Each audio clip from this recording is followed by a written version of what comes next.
In the Voice of Russia World Service, welcome to another edition of the Christian Message from Moscow.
Today we're offering you a real-life story about how a woman-atheist came to embrace the Orthodox Faith. This true story was taken from a popular monthly magazine, Russkiy Dom, and is entitled, What is the Soul?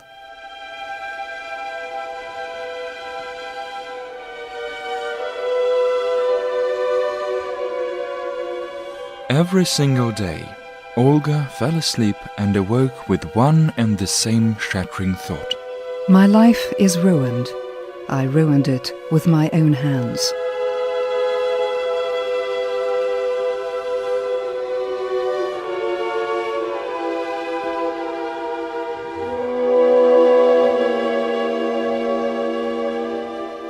It all began in a most trivial manner. Her parents always did their best to see that she was fed, clothed, but as for what was happening in her soul, that seemed negligible to them. After all, they thought, what possible problems could a child have? And anyway, most importantly, a child should keep out of the way.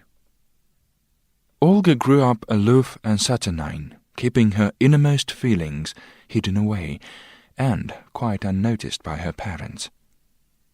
In the meantime, she was profoundly tormented. Firstly, by her fear of darkness. Then came the fear of staying alone in the flat. Soon her fears snowballed. Now she was afraid of going down in the metro, afraid of airplanes, lifts. And, to top it all off, she developed a dreadful hypochondria, believing she was suffering from every imaginable disease. However, when she did fall seriously ill, out of fear of a possible diagnosis, she put off a visit to the doctor for years. In the meantime, outwardly, Olga's life seemed quite successful. After completing secondary school, she entered a prestigious institute of higher learning, married, found a worthwhile job. Nonetheless, the problems that had emerged in her childhood continued to eat away at her soul, tormenting her. Olga had no idea that her soul was being torn apart by the dark forces, the existence of which neither she nor her atheist parents believed in. She had a friend, Svetlana, who was a believer. Back when they were at school together, on occasion Olga would follow her friend into church, not to pray, of course, but to gaze around, idly, at the people there. She was convinced they were uninformed, uneducated folk. However, truly, the Lord works in mysterious ways. He leads people to Him along different paths. It so happened that Olga's friend Svetlana fell gravely ill. She developed an intervertebral hernia. She could barely walk. The doctors insisted on an operation. However, the woman hesitated, since the odds of surviving were 50-50. As it often happens at difficult moments such as this, Svetlana turned to God for help. She decided to do a pilgrimage of several monasteries and convents, to pray before the sacred relics, to take a dip in wonder-working springs, to talk to the elders. Olga had a car, so she offered to drive her friend to all those destinations. Thus she was with her all the time, and was present when Svetlana spoke to an elder, asking his blessing for the operation. To Olga's surprise, the elder firmly said he would not give her his blessing for this surgery, and advised her to seek the help of an Orthodox medic, though not forwarding her to any specific doctor. Olga, who had been privy to this conversation, was amazed that the elder risked taking such a decision. After all, he was no doctor and had no way of knowing if the surgery was called for or not. What if Svetlana would never walk again? Olga had no way of knowing that the elder knew the will of God, and only conveyed the Lord's words to those who came seeking his help and advice. A week later, Olga's friend had an appointment at a medical center. In the corridor there, she saw a doctor who had a small Orthodox cross round his neck. Recalling the words of the elder, she turned to this particular doctor for help. The treatment was extremely painful, yet prayers helped the woman sustain the sufferings. And she was rewarded, for a miracle occurred. Without any surgery, the hernia disappeared, while prior to this, the medics had insisted that surgery was the only way out. This incident with her friend had a tremendous impact on Olga. She was amazed that the elder's words had been so prophetic.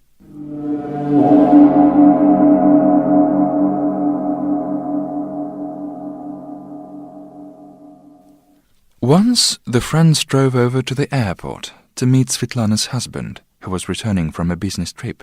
The plane was scheduled to come in for landing soon, but suddenly Svetlana paled and started praying. God save him. That evening, the plane did not land at the Moscow airfield.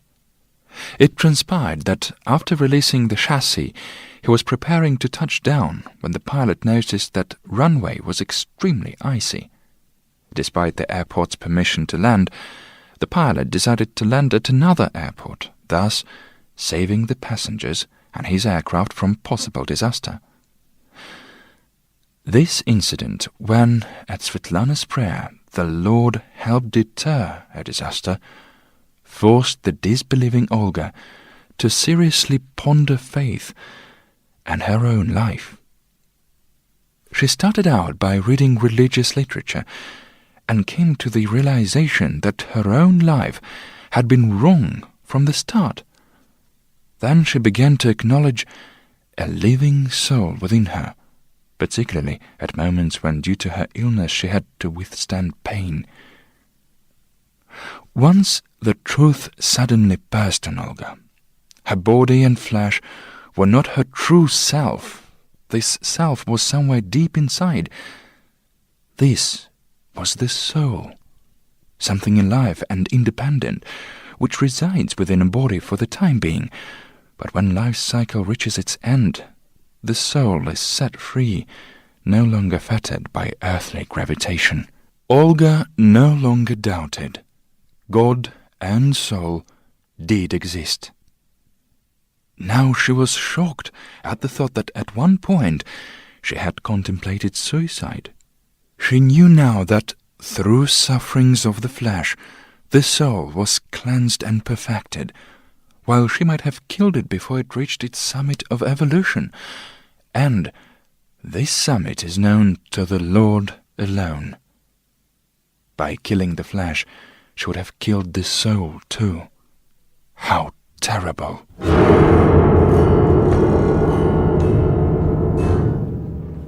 From then on, Olga continuously addressed God.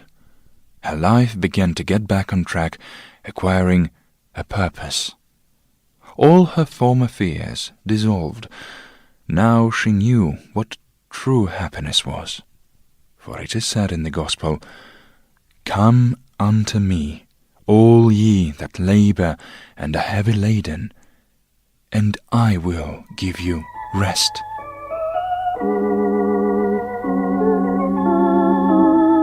You were listening to a true story published in the popular monthly magazine Russkiy Dom. We continue this edition of the Christian Message from Moscow.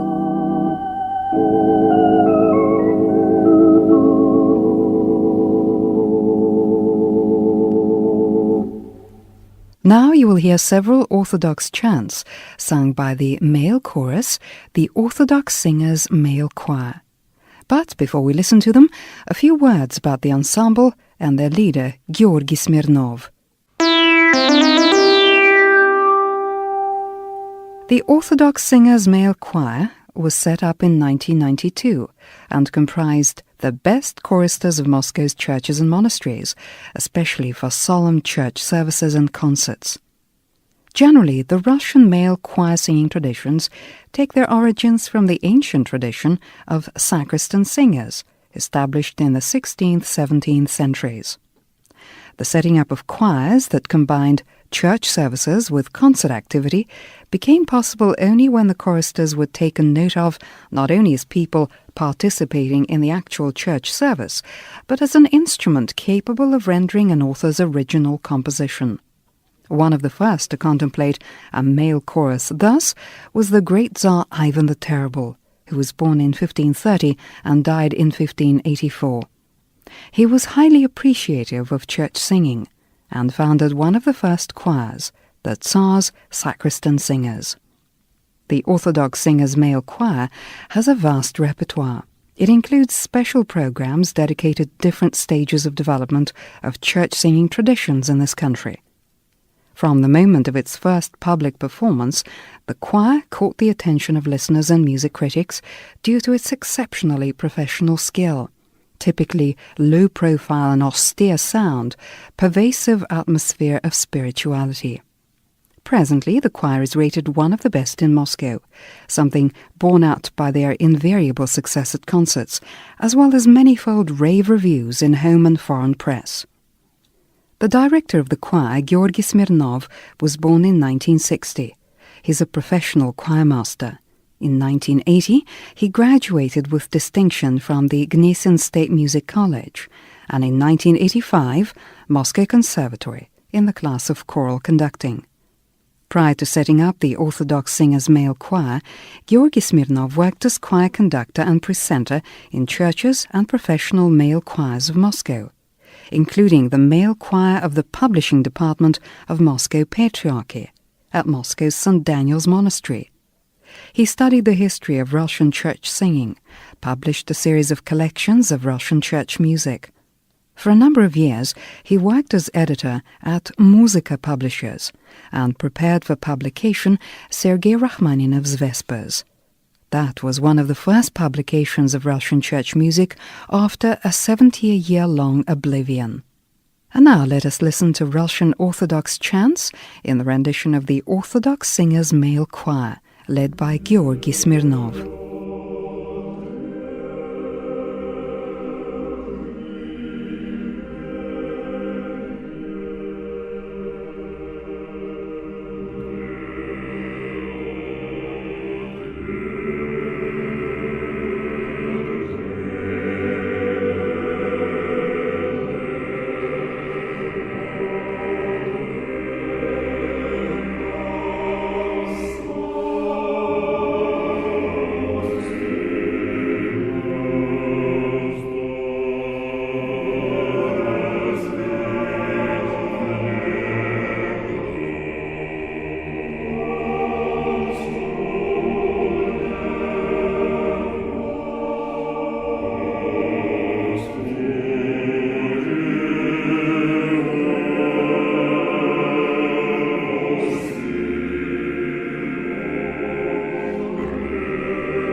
And there we end another edition of the series The Christian Message from Moscow.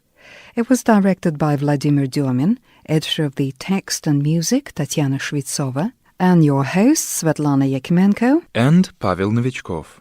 All the very best to you.